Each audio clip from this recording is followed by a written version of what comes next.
This is the Wisdom Podcast.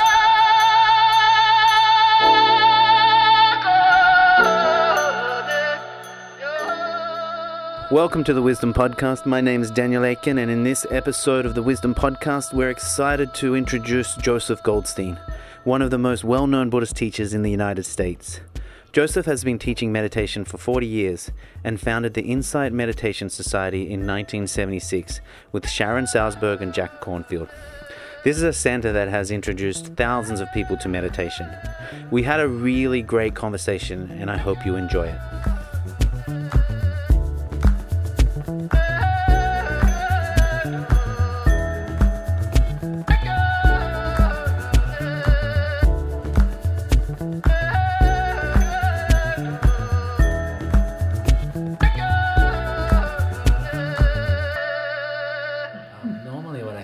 Is just asking people about how they came to the Dharma.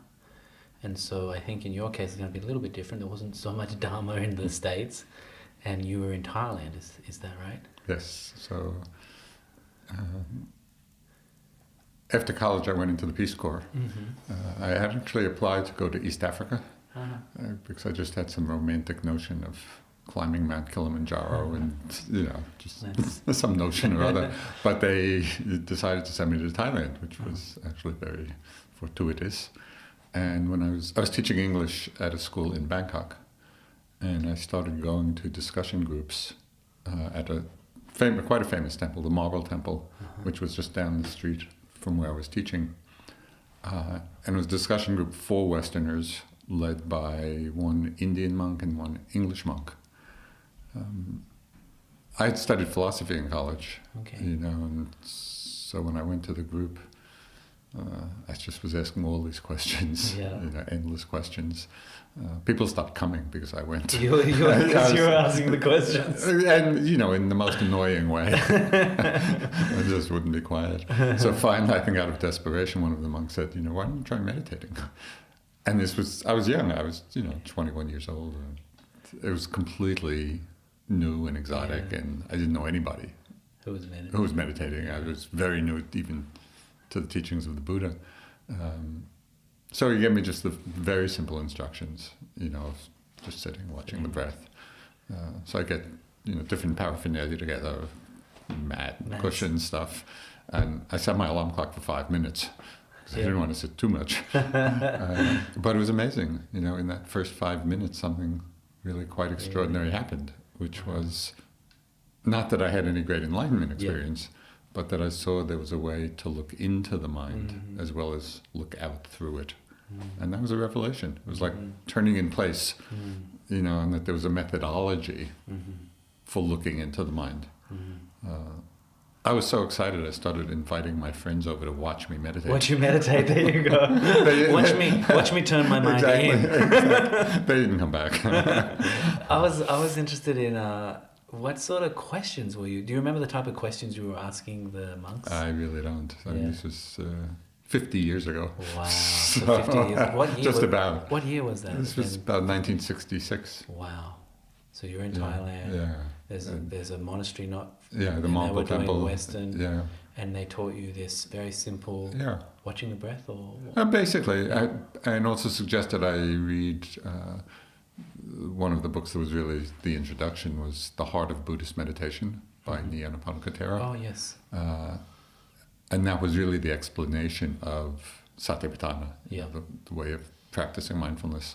So it was the combination of that book and the beginning instructions. So then you go home, you set your alarm for 5 minutes, and away you go. Exactly. And then you're like, wow, there's this internal world. Exactly. Exactly. I mean, it was very exciting. Yeah. And also, I was at that age. There was a lot of uncertainty, confusion. Who am I? Everything roiling about inside. How old were you? About 21. 21. 22. Wow. So to find a way to understand it all, it was really revelatory. And then did you feel like you were, because there's not many other people doing this type of thing, like it wasn't like, meditation or mindfulness as it is today. Did you feel like, Did you feel like get a sense that you were like you were a pioneer or doing something in uncharted territory, or did you just feel like, hey, I'm here in Thailand and this is what I'm... Yeah, more the latter. I didn't have any kind of great vision of, where it was going or what might unfold. It was just completely new and exotic and interesting. Especially having studied philosophy. My mind inclined to that anyway. And then, beginning to read more about Buddhism and going to classes. And so it opened a doorway. Okay, and then so you were there for how long? How long were you? Well, I was in Bangkok for 2 years as a volunteer, and I think I started somewhere toward the end of my first year, and then I came back to the States after I finished, and I started practicing by myself, and that's when I realized I needed a teacher, because. So in Bangkok, you were actually mainly sitting with your teacher or with the groups, or no, it was more ad hoc. Yeah. It was just something new that I was discovered. It wasn't at all systematic. Yeah. And I didn't have any regular instruction. Yeah. Just the basics in a way. Yeah. And then you came back to the States. And then I tried to do a retreat. In Thailand, I had never done a retreat. I would only sit for some amount of time. But when I came back here, I didn't know what I was going to do at home.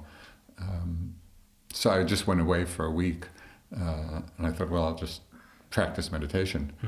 And that's when I realized I didn't know what I was doing. Yes. I was mixing up.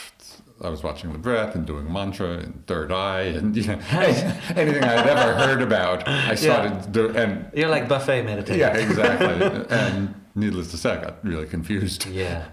And so how did you know that you were like confused? It was just like you just wanted guidance. Yeah, I knew. I didn't know what to do next. Yeah. So then, what does a person do at that time? And where were you in the States? In upstate New York, which is where my family lived. Where does someone go to find meditation Back instruction? to Asia. Back to Asia. Which is what I did. And I thought I'd go back to Thailand. Some friends, though, had been in India. And I thought, well, maybe I'll stop in India and see if I can find a teacher. Yeah. And I went, and at first I went up to the mountains. I thought maybe I'd find some Tibetan teachers. They had all gone south. This was December. I had no idea that 7,000 feet in India in December is winter. Yes. So I thought India warm, wherever you go. So I went with a summer sleeping bag, and it was freezing. Wow. And all the lamas had left. Yeah. They'd gone down south? So then I went to a couple of different ashrams. What were the ashrams, do you remember? One was Sharon Singh, who does this inner sound meditation, the Sant Mat, I think it's called. And it was interesting. It was a very big ashram, and he's a powerful teacher, and lots of people, lots of Westerners there. Okay. Many, many hundreds of, or more even. It was very large, and there's actually a fair amount of peer pressure in a way to ask for initiation, because that's why everybody was there. Yeah. And it was really interesting. I was there for, I can't remember now exactly, but 4 or 5 days, 6 days. And I just didn't feel the call. Yes. To it, even though there was, everything in the ashram was pointing to that. Yeah. So I had a kind of interview. Yeah. With Sharon Singh, the guru. And I said, it's just, it's not calling me. And I said, I think I'm going to go back to Thailand. And he was extremely gracious. I mean, there was no pressure on his part. But he said, I think you should stay in India. Wow. Yeah. So, and he was a powerful guru. What do you mean, like powerful? Just a presence? Well, his presence, certainly his presence. Yeah. And of course, all the stories of, whatever powers he might or might not have. Good. But I definitely had the sense that he was telling me something. So you had some trust there. At the time, I didn't have particulars. I just wondered, well, why is he saying that? But as it turned out, I did stay in India. I ended up finally in Bodh Gaya, and where I met my first teacher, Munindraji, who had just come back from Burma after spending 9 years there, studying and practicing and teaching. He was Indian, and he had just come back to Bodh Gaya. Okay. And at that time, Bodh Gaya, this was in 1967, it was a very small, sleepy town. Even though it was this place of the Buddha's enlightenment, it was completely undeveloped. There were just maybe 4 or 5 Westerners there. Wow. You know, So it wasn't on the tour. not at all. Not at all. And I met some of the people who were there, and they took me to meet Munindra. And as soon as he described Vipassana practice, insight practice, I knew that was exactly what I was looking for. Fantastic. So let me ask, Munindraji, he was in Bodh Gaya for what reason? Just to visit the holy site, or? No, he before he had gone to Burma, he was living there he was the superintendent of the Mahabodhi temple. Oh, really? So he had a long history in Bodh Gaya. Okay. Yeah. And then he went to Burma for meditation instruction, yes, specifically? to practice. And so why do you think he, in India, Bodh Gaya, and of course, Buddhist meditation, probably there wasn't the Buddhist teachers there are now. So Burma was the place to go? Yes. Yeah. And I think that Mahasi Sayadaw had visited. Mahasi Sayadaw was one of the great Burmese masters of the last century. If I recall the story correctly, which I may not, but I think this is basically what happened, that Mahasi Sayadaw had visited Bodh Gaya and urged Munindraji. He said, here you are, superintendent of the temple, you should really come and put the teachings into practice. And so I think that inspired Munindraji to go to Burma. And so he went and studied with Mahasi Sayadaw? Yes. Yeah, and then came back after 9 years or so. and was just there and just practicing. Teaching. At that time, as I say, there were only 4 or 5 Westerners there. He also had some Indian disciples. But it was all a very small scene. And then he explains to you Vipassana, and you'd been in the States doing breathing meditation, mantra, third eye style, like buffet style, and then you're like someone saying, hey, so what did he say to you? How did he explain? Well, the first thing he said was very, very simple, and I think this is what hooked me. He said, if you want to understand the mind, sit down and observe it.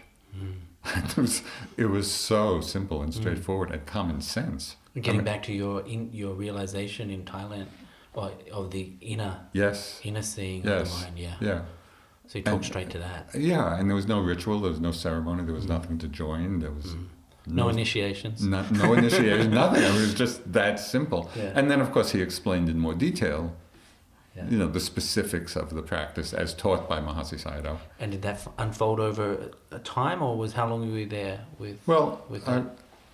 I was there over a 7-year period, back to the States a few times in that period, but for a good part of that 7 years, and I'd spend the winter time, the cool months in Bodh Gaya, the summer months sometimes up in the mountains.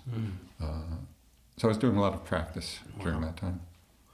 And Munindraji was guiding that practice. Or did you get a set of instructions, and that was what you went and? It was both. There were times when we were both in Bodh Gaya and I was practicing, and I would go for interviews with him every day or every other day. There were other times, either when I was away up in the mountains, or there were times when he went away, and I would just be practicing by myself, often for months at a time. Yeah. But there was so much. I loved it. Yes. What did you love about it? Can you remember a time where you were just sitting there going, "This is what I love"? Right. Well, it didn't.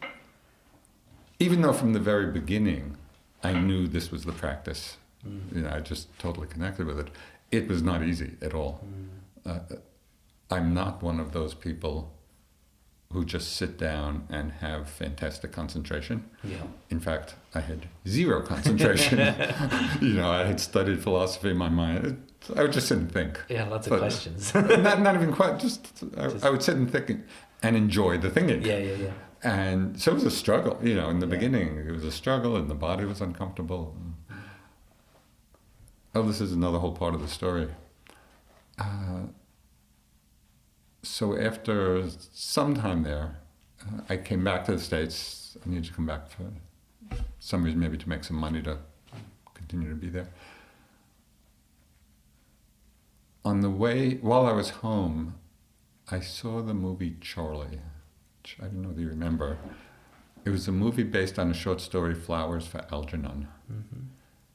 And a very interesting movie. It tells the story of somebody with kind of mental disabilities, if I'm remembering it correctly. And then there's some kind of medicine or some procedure, and he regains, full capacity. Yeah. And then at the end it wears off. The medicine wears off. Okay. But in the time when he was kind of struggling with the disabilities, there were scenes in the movie where people were making fun of him and, people being unkind. Yeah. And I saw that, it really touched me, it moved me. And I realized that I needed and wanted to do more of the loving kindness meditation. I felt... At what point is this? Is this like later, or is this during the 9 years? Yeah, this is during the 7 years, fairly early on. So at a certain point, because the instruction that got you was, hey, observe the mind. Right. And then you have this experience where you're like, there's something I want to develop, this mindfulness. How interesting. And because for me, it's like, it's one thing to be in Thailand, you're already there, and encounter this system and these monks and think, wow, okay, I'm going to try that. It's another thing to go back to the States, try it, and then say, I'm going to spend 7 years of my life traveling back and forth to learn this. Well, it wasn't quite that. I didn't know that I'd be spending 7 years. Yeah, so you were just like, let's see what's next. It's like I had no desire to do anything else. Yeah, okay, It was so compelling. Yeah, and what was good? That's what I'm getting to. Well, compelling the kindness. So when I realized that I needed and wanted to do more of the loving kindness meditation, at first Munindra was very reluctant to teach that because it is a concentration practice. Yeah. And Bodh Gaya, very noisy. Yeah. And we were staying in a place right by the side of a road, opposite a public water tap, a place not conducive to developing concentration. But I had this really strong urge, and I kind of insisted, I really want to learn this. And so I started doing it. Maybe that first time it was for 6 weeks or 2 months of intensive loving kindness meditation. It was really a turning point because that was the first time that my mind actually got a little concentrated. Where it reaches a point where things are really flowing by themselves. The efforting begins to fall away. Yeah. And there's an ease in the body and a happiness in the mind, both from the metta, but also from the level, just a deeper level of concentration. Yeah. So that was, when that happened, it was like, oh, this is why people like to meditate. Yes. I really got what it was about on a deeper level when it became more easeful. Yeah. Then when I went back to doing Vipassana or insight, so then things started unfolding in a much easier way. So I want to ask about that. So originally you were doing Vipassana, right? And you didn't consider that like concentration, because you said Menindraji is saying, when you said I want to do this loving kindness meditation or metta meditation, you're like, he's like, well, maybe not. It's not good for concentration. The environment's not good for concentration.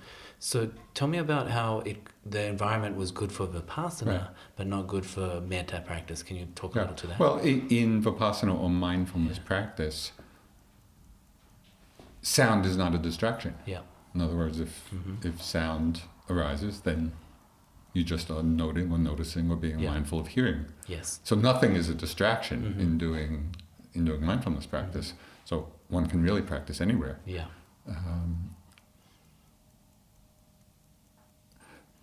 Before I developed, some level of concentration doing the metta, even though the instruction was just to make hearing the object, I really didn't have the base of concentration which made it easeful. Yes. As it would later become. Yeah. At that time, it just was a struggle. It was effortful. Yeah, very effortful. Sound, hearing. Yeah, and thinking and coming back. Conceptual, So the first period of practice was not easy. But I never had any doubt, which really served me well, even though it was difficult and I wasn't a natural. Yeah. But you sensed something that this was important to do. Yeah, So I never wavered in my wanting to do it. Yeah. The training was hard. And so then tell me a little bit about this meditation. So you were meditating on love. What does that mean? Well, it is one of the traditional practices done in Theravada Buddhism. And there's a very specific methodology of combination of both visualizing the person you're sending it to and repeating certain phrases like, may you be happy, may you be safe, may you be free. Yeah. And people can customize the phrases. Yeah. And it becomes almost like a mantra of loving wishes focused on an image. And it seems like there's quite a shift there between the Vipassana practice. The Vipassana practice seems very focused on the object.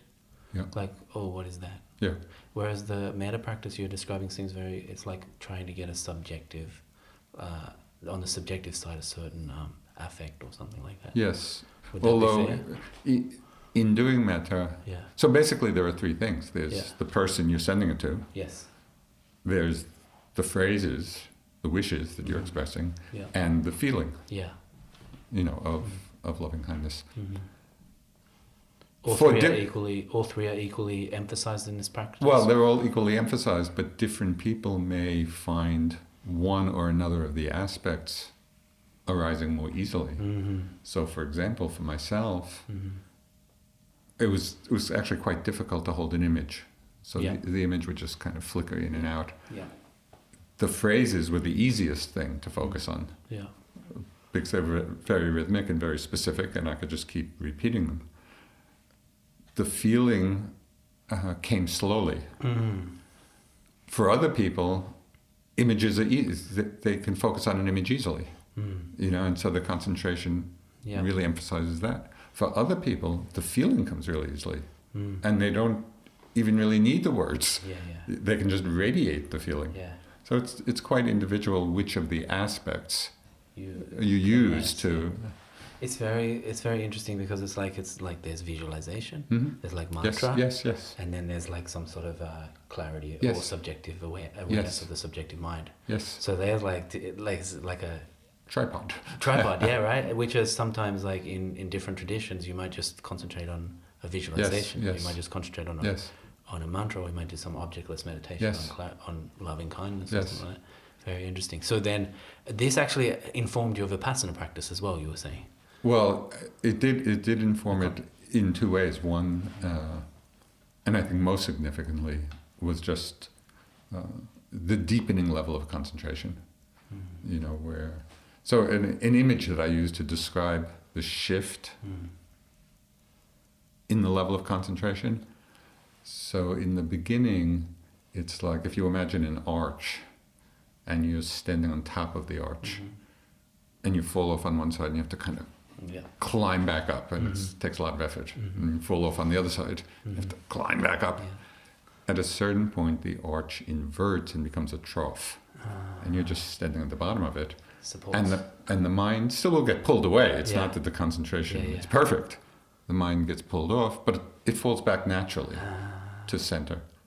So that's the point at which the concentration is strong enough. And in this tradition, in Vipassana, it's often called access concentration, where it starts to flow by itself. So that's a big shift. And that's when the meditation becomes much more easeful. even when one is dealing with difficult things. That's a nice tool for understanding it. I Yeah. like that a lot. And you mentioned access concentration. So access to what? What's access? Well, it refers to two different things depending on whether one is doing a samadhi, a concentration practice, or vipassana. In a concentration practice, it refers to a state of concentration that is not yet full absorption, but close to it. Yep. In Vipassana or mindfulness, it really refers to what I've been talking about, where the practice of the noticing, the mindfulness, is happening by itself. Yeah. So it becomes the effortless Yes. noting. Yeah. And then in the more samadhi or concentration side is, well, what would absorption be then for you? How do you? Well, this is this is a question. Well, this is a question that the Pali term for absorption is jhana. Yeah, jhana. And there's a wide range of views Yeah. among different teachers of what jhana is. Yeah. And so it really would depend which teacher in which tradition you're speaking about. And it ranges from, I don't know, what we might call a light, Light jhana. yeah, to complete absorption, where one is not aware of anything Yeah. other than the object. Yeah, so there's quite a range of interpretation. So then you just studied with Munindraji at this point, and you were doing loving kindness, metta meditation, doing Vipassana, and so that was your main practices. Those were my main practices. And then in 1970, so I first went there in December of 67. In the fall of 1970 is when Goenka first came to Bodh Gaya to teach.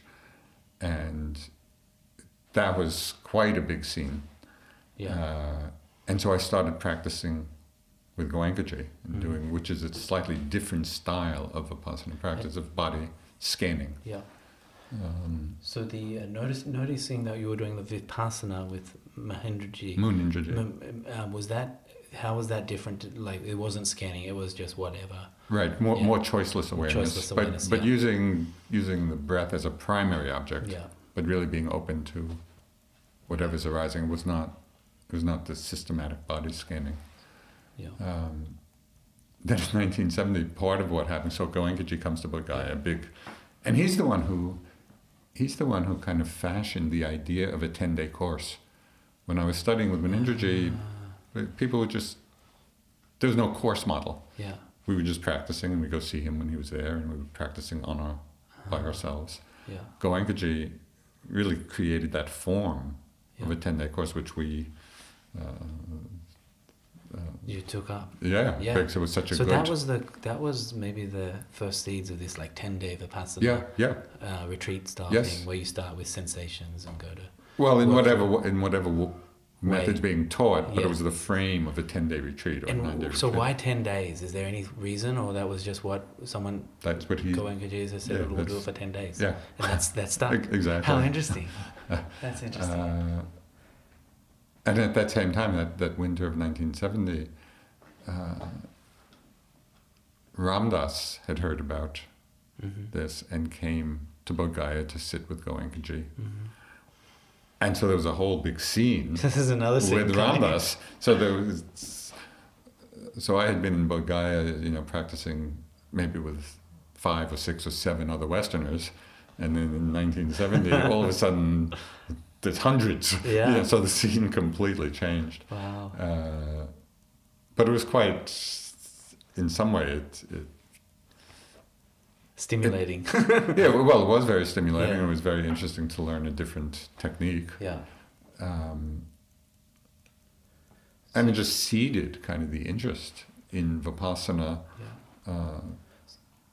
around... In India, all through India, right? Oh, eventually. I mean, this was the very beginning of Goenka just coming back and teaching. And he had been where? He actually had lived in Burma. Yeah. And as a businessman, and then I forget the year, but it is in a certain year the Burmese government nationalized all the industries. Oh, and he had to leave. So he left and settled in India. Mm-hmm. And then started teaching. And then, so was there anything in particular, like, so you started off with Vipassana and then went to Metta, and there was some sort of like, you noticed this different tool and what it does. And then you study with Goenka G, and it's sort of, he's doing a more directed Vipassana, right? Correct. And so was there anything that, was that tool, did that inform your practice, or what did you learn from that shift in practice? Or is it just another way of developing concentration? Well, it's another way of developing both concentration and mindfulness. Yeah. And Munindraji, I feel very fortunate that Munindraji was my first teacher because he was very open-minded. Yeah. He himself, after he had studied with Mahasi Sayadaw, went around in Burma and studied, 30 or 40 different techniques. Oh, wow. So he understood very well that there are many approaches. Yeah. And he was not at all the type of teacher that tried to confine you. Yeah.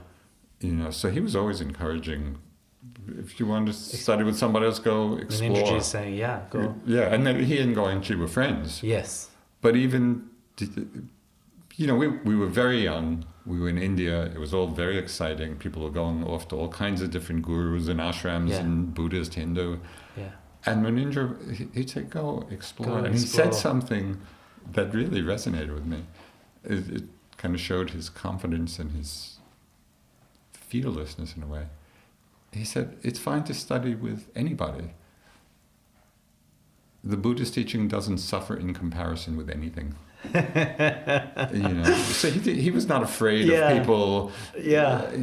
And I really appreciated that openness. A certain confidence, Exactly. In the technology and the practice. And non-sectarianism. Yeah, love it. It just what open. A wonderful teacher. Yeah. So it really informed my own approach to exploring different practices all along the way over these last 50 years.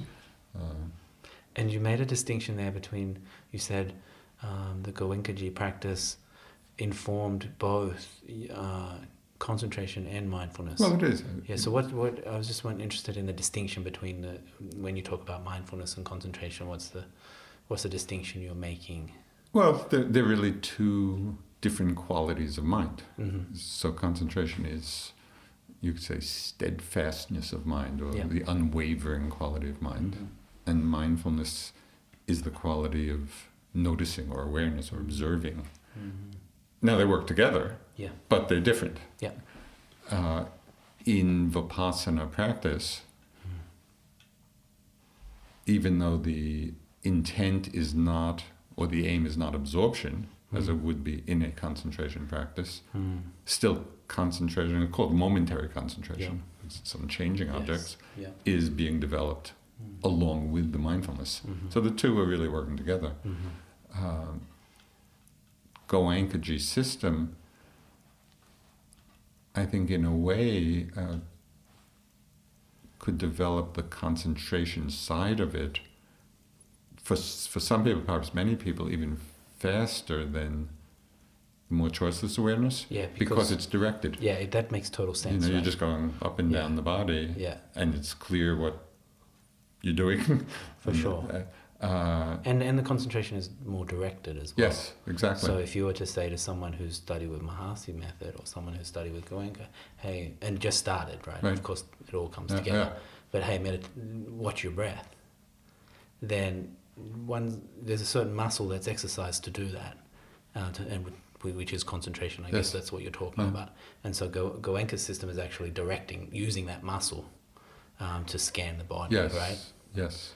Yeah, so that makes sense. But it is pretty individual in terms of, what people are drawn to. And which resonates. I mean, at a certain point, some people feel it tiring to just keep going up and down the body. Yeah, for sure. And for other people, it's a doorway to really deeper practice. So each method suits different minds. Yeah, One's different going to minds, be more expansive. Yeah, one's more and at different times for the same person. Yeah, exactly. You know, we need different tools. So they were your main teachers? They were my main teachers during the time I was in India. Although one of Munindraji's disciples in Burma, but who was also, she was Bengali, Indian, living in Burma. Her name was Deepama. Oh, yeah. She was just the most extraordinary woman. She had a lot of tragedy in her life. She lost her husband, she lost 2 of her children. And her final refuge was the practice. I mean, she said that she was grief-stricken, you know, almost bedridden for 5 years. It had been overwhelming. And she went to the meditation center in Burma where Munindraji was teaching. And they were both Bengali, so speaking, you know, the same language. She had this extraordinary capacity, and so very, very quickly she achieved high levels of awakening, and also all the levels of samadhi and the different psychic powers that Munindraji trained her in. And there's a book about her life. It's called Deepama, which is fascinating.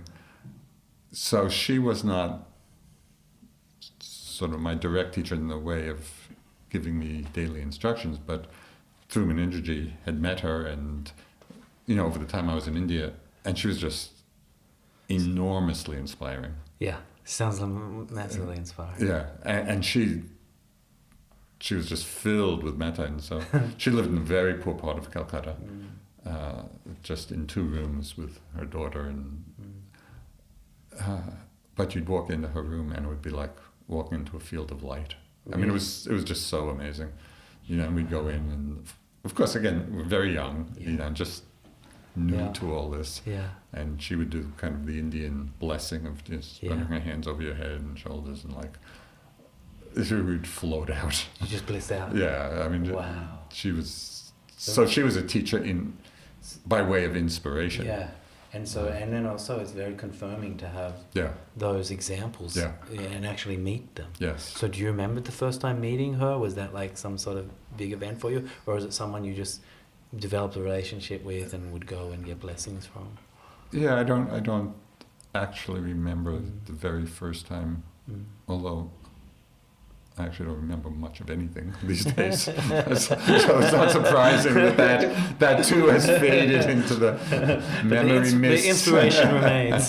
But the memories of being in her small room in Calcutta, you know, where we would go and visit, you know, many different times. Was that tangible? Like, you could actually feel the I guess, realization in a way, like you have that experience. Is that something you saw with other teachers, or was that just like she manifested that quite she more than almost anybody else I met. I mean, different teachers manifest in different ways. Yes. But she was extraordinary. Yeah. You know, just the peace and the love and the quiet and and so this sort of comes with absorption or with metta practice. I think it's the combination. I mean, she had achieved very high levels of realization in Vipassana. So added to that was the very deep levels of absorption. At one time she sat in samadhi for 3 days. Oh wow, you saw that? Munindraji told me. Yeah. Wow. Munindra was her teacher. Yes. And so Burma. she just went into meditation? Yeah, for 3 days. 3 days straight. Yeah. Wow. So one time I was in India at the time, and I was with her in Bodh Gaya. She had come to visit, and she turns to me and she says, so I'd been practicing, you know, some years by then. It may actually have been when I went back to India after I'd started teaching. I can't quite remember. And she turned to me and she said, I think you should sit for 2 days. And she didn't mean a 2-day retreat. She meant sit down and get up. So I started to laugh because it just seems so impossible. And she just turned to me and she said, "Don't be lazy." Don't be lazy. Well, I think it goes beyond laziness. How cool. So that's the level she was at. It was quite something. And then you also studied with like Tuka Ogyen and Yoshu Ken Rinpoche? So after that time, that 7-year period in India, and again, I've been back to the States a couple of times for some months during those years. But then in 1974, I came back. This is another whole long story. This is cool. I didn't know I had no idea what I was going to do. Yeah. And so I met a friend and we just traveled cross country. And we stopped, this was in the spring of 1974. Stopped in Boulder, Colorado, and that was just when they were planning the first summer institute of Naropa. Trungpa Rinpoche. Yeah. So we stopped in Boulder and, got to talking with the people organizing it. And, I was one of the few people then who had spent a long time in India already practicing. And I didn't know that I offered or they asked, or in some way or other, they invited me to teach a course. Amazing. During the Summer Institute. Again, this is 1974. How many years ago is that now? This 42. So it's a long time ago. So we stopped in Boulder. We were driving out to California, and I met with the people organizing it. And I believe at that time, with Trungpa, and I think we talked about my teaching a course there in mindfulness, in Vipassana. So then we left Boulder, went out to the West Coast. Ram Dass was then living on the West Coast. And we had met in India and had become friends. So I called him up and, can we get together? This was in Berkeley. Yeah.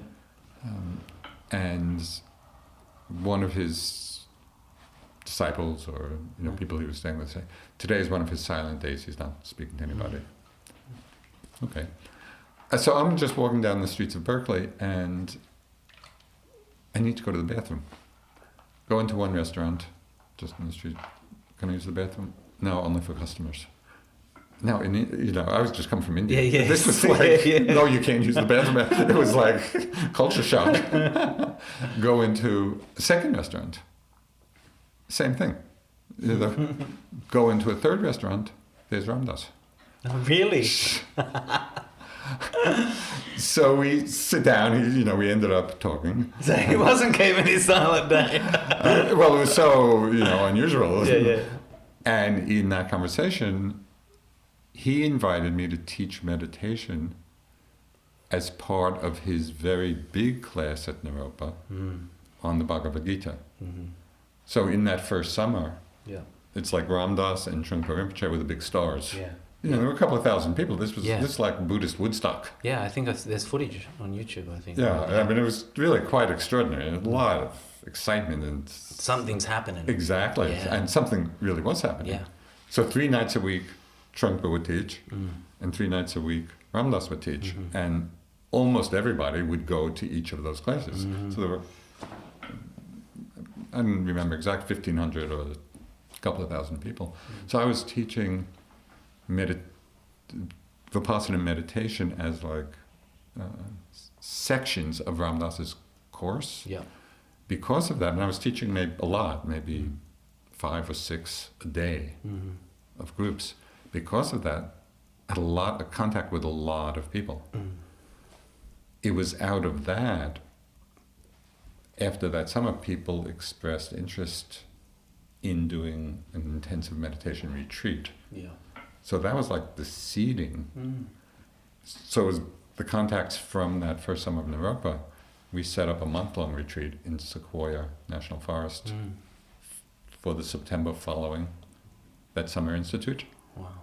And from then on, it was just a total grassroots phenomenon. It's like different people who had been at that summer institute and done the meditation classes say, "Oh, would you come, to Wisconsin to lead a retreat?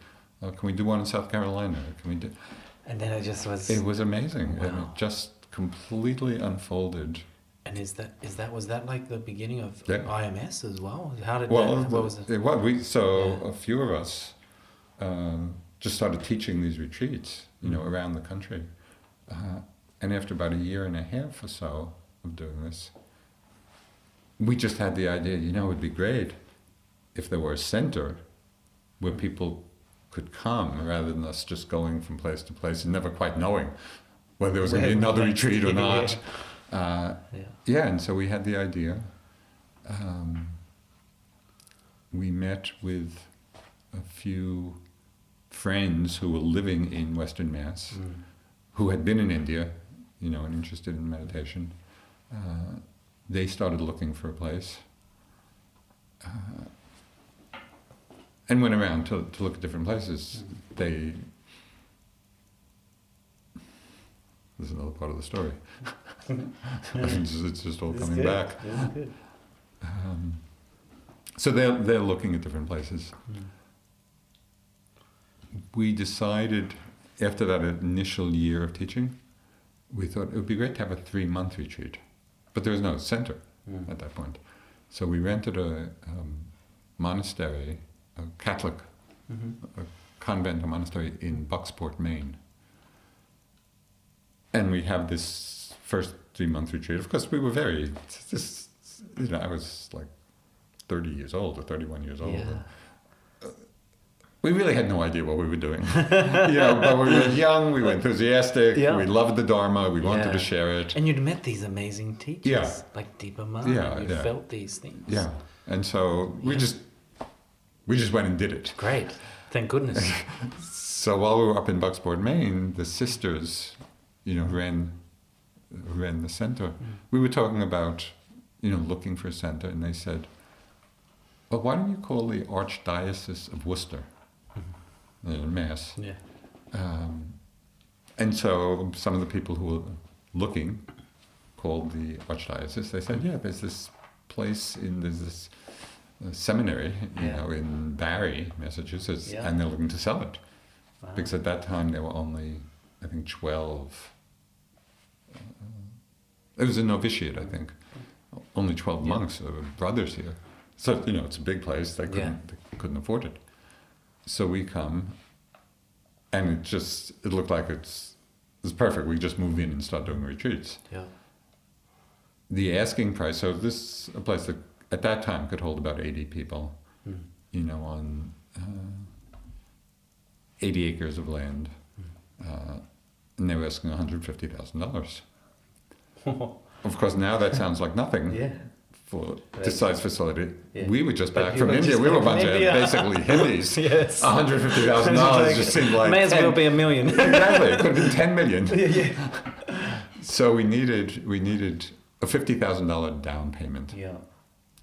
So a few of the people in this group from Western Mass who had some family resources, from that group of people, we raised $35,000. So 15,000. Nobody had any money at that point.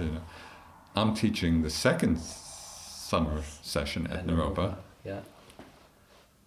Sometime during that summer, a woman from Canada asked to see me. She comes to my apartment. She says, "I just inherited some money. I have $15,000. I'm not quite sure what to do with it." I said, "Well, I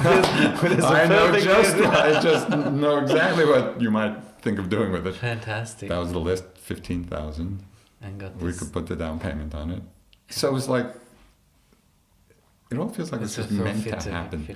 Meeting Ram Dass because I couldn't go to the first two restrooms. Yes. Wow. And then this money coming just exactly the right amount. Wow. And the whole unfolding, it really felt like catching the wave of interest. Yeah. There was never the sense of trying to make anything happen. Yeah. It just unfolded. It's been the inverted arch. Yeah, exactly. Exactly. it was just the right time. People, there was so much interest, and just beginning. Yeah, all the conditions coming together. Exactly. And then IMS has become one of the most important places for people to come and do meditations. And we're about to celebrate our 40th anniversary. Wow! Yeah. Well, congratulations, and the listeners can know that we're sitting here doing the interview in IMS right now. So. An amazing place, an amazing story. Yeah. I was wondering, also turning up to Naropa and seeing Trungpa Rinpoche, how was that? What was that experience like? It must have been quite a contrast between the teachers you were studying with in India. Well, I didn't really know much about Trungpa. I wasn't really involved in the Tibetan scene at that time.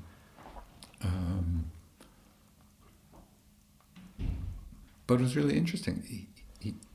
When they invited me, when kind of the people organizing invited me to teach a course there, this was before seeing Ramdas, but they wanted me to meet Rinpoche. Yeah. He basically asked me only one question. What was that? He said, "Do you practice every day?" And I thought that was really interesting. Yeah. It's like, he knew that, I had been in India and studied, so he wasn't concerned about that. Yeah. He said, "Do you practice every day?" Yeah. Wow. And, I was practicing every day, but I thought it was a very incisive question. Yes. So that made an impression on you. Yeah. And so I got the seal of approval. Yeah. Did you go to any of his teachings? Oh, yeah. Were you there? What did you? What was your? I just want to know your impression of Trungpa. Well, it was.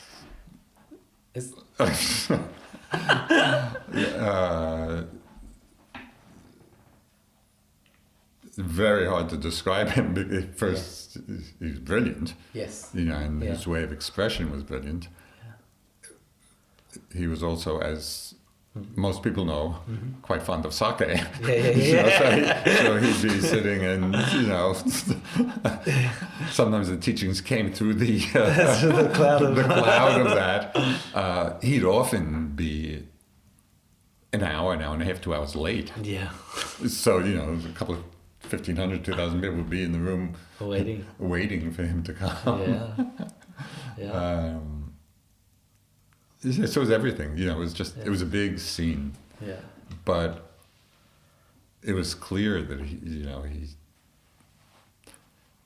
it was just very unusual, and he had this amazing vision, of bringing the Dharma to the West, and particularly, his tradition, and creating this Buddhist institute, and very creative, bringing poets and artists. And, so it was kind of an exciting time. Yeah.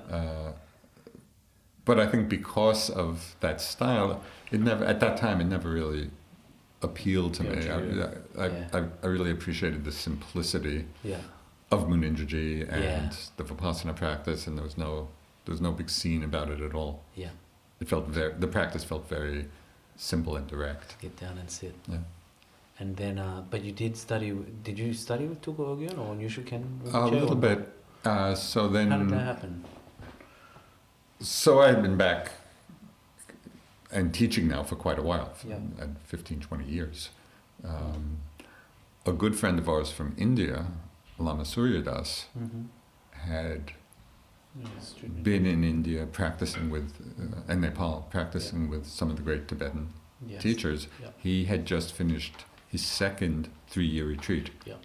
So he came back to the States, and we had been friends from earlier years. And he really, he wanted us to meet two of his great teachers, who were Tulku Ogyen and Nyoshul Ken Rinpoche. Yeah. So a small group of us, who were friends here. He kind of took us there and introduced. And so for a number of years, this small group would go back to Nepal once a year for not a long time, a week or 10 days or something like that. And just get teachings of one kind or another from Tulku Ogyen. And there were, he was such a brilliant teacher, and it was very transforming. And then Lama Suryadas invited Nyoshul Ken Rinpoche to come lead a 2-month Dzogchen retreat here in the States at Daibosatsu Monastery, Zen monastery in upstate New York. So a lot of us went and did that 2 months with Ken Rinpoche. And then over the next few years, Nyoshul Ken would come back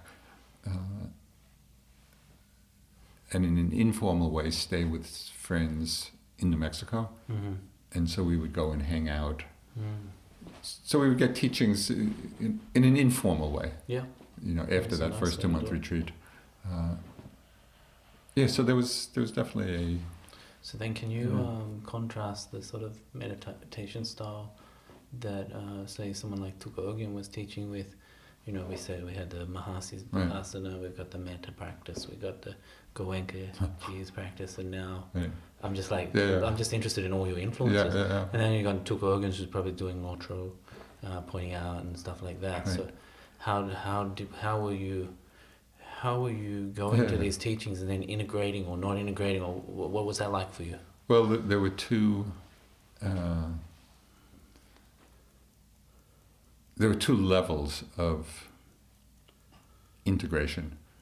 One was on a practical level, on the practice level, and one was on kind of the theoretical level.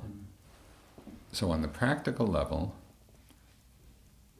in the Mahasi system and in most of the traditional Theravada methods, although not all, the emphasis really was on developing the mind that doesn't cling through seeing the 3 characteristics of different, the impermanence, the unreliability, and the selflessness. Yeah. So it's, in some way you could say it's very object-oriented, although in later stages of Vipassana, one is really also looking at consciousness. But objects are more important, I would say. Yeah. In Dzogchen practice, there's much more emphasis in recognizing the empty, aware nature of mind and resting in that. Yes. So less attention to the object and more to recognizing the mind's nature. Yeah. So that first retreat, the 2-month retreat with Nyoshul Ken. Yes. So the first month, so I was relatively new to Dzogchen practice, especially doing it in an intensive way. Yes. So I remember, the first month I'm sitting there, okay, no object, just awareness, no object. And it was like, I would freeze myself into some position of, internal position of no objects, just awareness. So after a while, it took a month. Yeah. I go, this is ridiculous. This is not Dzogchen. So by the end of a month, my mind started to relax a little bit, and I realized in every moment there's always both the awareness and the object. You can't separate them, although they can be distinguished. And so I just got much more relaxed, and it became more like just an easeful move between foreground and background. So sometimes the mind would just be resting in the awareness, and the object was there, but in the background wasn't. Yeah, that's a good way to describe the main experience. And sometimes the object came in the foreground, and instead of getting all uptight, I just relaxed and was with that. Yeah. So it took a while to just be easeful. Yeah. And so then were you like, when the Rinpoche is talking about like the difference between Rigpa and Sam, or mind and awareness, was that making sense for you, or was that something foreign, are those teachings? Yeah. I mean, those are technical terms, particularly to Dzogchen. But so they translate it fine, especially when once kind of got some understanding of, or a somewhat deeper understanding, of the empty nature of awareness, and then it became very obvious when the mind was abiding in that, or when it was lost, when it was Yeah, caught yeah. in something. Yeah, yeah. So that wasn't hard To to see the difference. But something actually quite interesting happened in that 2 months with Nyoshul Ken. And this was a real turning point and influence in teaching Vipassana. He was giving a talk on bodhicitta. You know, it's basically, you know, as the expression of compassion. It's that aspiration to awaken for the benefit of all beings. Yeah, exactly. And even though that's, we might say it's implicit in the Theravada teachings, it's not explicit. You know, it had not been emphasized at all. And Nyoshul Ken Rinpoche was giving a talk on bodhicitta, and there was kind of a moment, I don't know, it was just realization that, or understanding of compassion as being the activity of emptiness. That it wasn't two different things really. Yeah. You know, because before that I had of course read about the Bodhisattva vow and it always seemed very inspiring, but I never quite connected with it because it just seemed impossible. Yeah.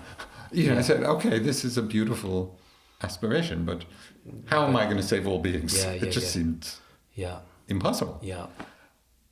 But in this understanding of bodhicitta, of compassion being the activity of emptiness, it was like... It's spontaneous then. It's spontaneous, and it's not resting on the shoulders of a self. Yeah. Again, it's the other, it's the arch. It's the, fantastic. Yeah, and so that was really a beautiful opening of seeing.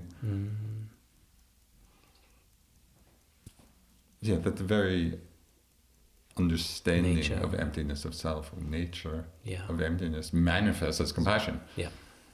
So that was a big shift, and in understanding that, I felt much more at ease in talking and bringing kind of the idea of bodhicitta into the Vipassana teachings, because it just seemed natural. Yeah.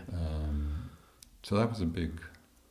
That was a nice integration point of integration for you, where it's, hey, the bodhicitta is not some sort of constructed thing that is this that has to be made and is beyond most people's abilities. It's actually our very nature. Yes. Yeah, exactly. Yeah. So that was a really meaningful shift for me.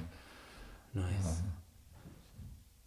And then of course there was the philosophic difference, which drove me crazy for quite a while, and which actually prompted, you know, my investigation and writing of One Dharma, because I was trying to reconcile two very different views of, you could say, enlightenment or awakening. In the Burmese tradition, and enlightenment or nibbana or the unconditioned is beyond awareness. Awareness is seen as another conditioned state. In Dzogchen, and also I think perhaps somewhat in the Thai tradition in Theravada, they view or hold the view of an unconditioned awareness. So here I was, having spent, you know, 20, 30 years immersed in one system. You know, the unconditioned is beyond awareness. And here are these great teachings. No, there's an unconditioned awareness. So I was... You were like, that doesn't compute. Exactly. It didn't compute at all, and I was going back and forth. You know, who's right? And again, which is first? It's a dangerous question. This was also at that 2-month Dzogchen retreat. I was really driving myself crazy with this, because basically it was the most important question of my life. You know, my whole life had been devoted to awakening. Well, these are two very different views of it. And I struggled with that quite a while. And then again, something, it was like a koan. Yeah. You know, I couldn't spit it out, I couldn't swallow it. Yeah, It yes. was, Yeah. you know, the good Zen fashion. And at a certain point, and I don't remember, you know, the exact moment this happened, but at a certain point there was just a resolution. And I talk about this in One Dharma. There were two big realizations which put my mind at rest. One was that with regard to full enlightenment or full awakening, I didn't know. I just knew that this tradition says this tradition says that, and I didn't know from personal experience. And so I realized I didn't have to have an opinion about it. Because any opinion would not be based on anything I knew. Yeah. So that was very relieving. Yeah. That I don't have to have opinions about things I don't know. Yeah. As mostly we do. We have Yeah. lots of opinions about things we don't know anything about. Exactly. So that was a relief. And then the second piece, which really helped, was to see, I refer to it as metaphysics as skillful means. Yeah. So rather than take these teachings as statements of absolute truth, I came to understand them as skillful means for freeing the mind. Yeah. And it didn't matter that they were saying opposite things. Are they working to free the mind or not? Yeah. And that the metaphysics was not the essential point. Yeah. The essential point is the freedom. Yeah. So when I finally could resolve it in that way, then it became easy to practice in different traditions and to learn. And there's this way and this way. And the metaphysics used as skillful means will unravel the whole thing. Exactly. So then you would end up with the right metaphysics anyway. So it doesn't matter. It doesn't matter. And maybe it's beyond metaphysics. And maybe it's beyond metaphysics, yes. Maybe all of the descriptions there's the ontologies are limited by virtue of the fact that they're still concepts. Exactly. So that was another That's nice. integration. That was essential for me. Because So maybe I wanted to talk about, so with Sayadaw Pandita recently passing, and Mahasi Sayadaw and Ajahn Chah, all these great masters have passed, that your generation's teachers, right? And now even your generation are getting older.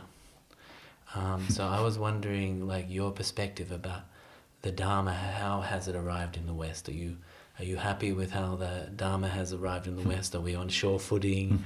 What's your perspective on how it's going here? What to say? Yeah. My perspective is as one other. I forget. Maybe it might have been a Zen master years ago. Yeah. When somebody asked of him that very question, he said, "We'll know in 500 years." We'll know in 500 years. Great. Yeah. Because so many teachings now have come to the West, and it is being passed on by different generations. I have seen just that there is a wide spectrum of understandings, a wide spectrum of depth of practice, a wide spectrum of vocabulary.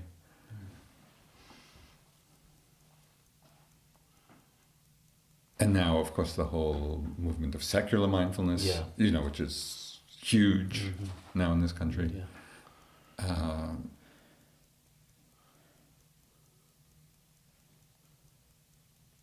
My sense is that as long as there are teachers and places where people have the opportunity to practice the depth of the teachings,